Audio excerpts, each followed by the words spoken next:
Jangan tunggu hidayah, siapkan hati kita agar hidayah itu turun. Ya. Karena hidayah turun itu di tempat yang layak. Jelas.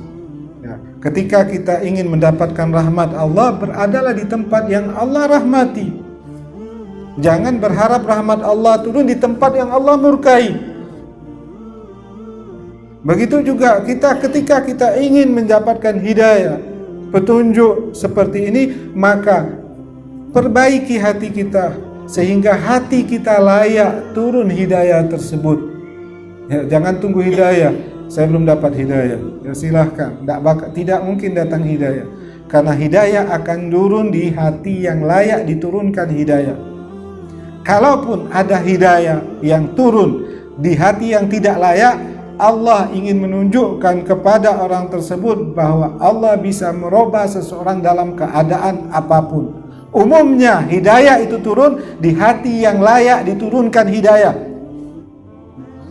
Maka ibadah-ibadah yang kita lakukan, ketaatan yang kita lakukan, wirid yang kita lakukan, agar hati kita layak diturunkan hidayah. Ketika hidayah turun, maka semangatlah kita dalam ibadah.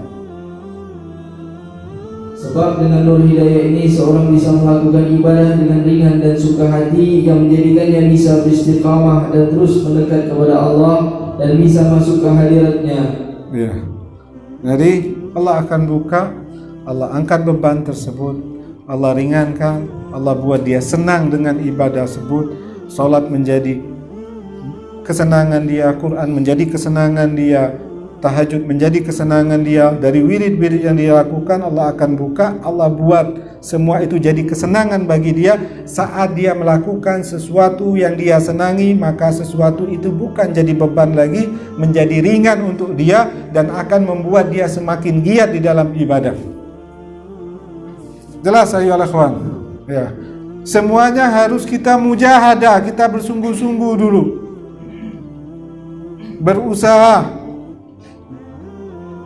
sampai Allah katakan kita layak mendapat diturunkan hidayah ke dalam diri kita. Allah mau bukti dulu. Taat dulu kamu kepada Allah. Betul dulu kamu di dalam ketaatan, istiqamah dulu dalam ketaatan. Aku akan tarik kamu menuju ke istiqamahan.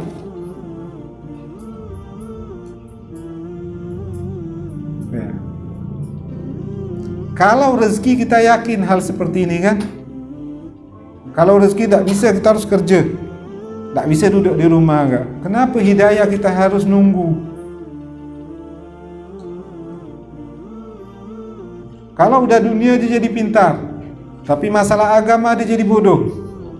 Ya kan? Untuk masalah dunia tak bisa. Main kata orang dia duduk ya, nanti rezeki datang. Di mana bisa? Ya kan? Mana bisa? Ndak, harus ke toko. Pintar dia. Tapi untuk agama dia bodoh. Belum datang hidayah katanya. La ilaha illallah.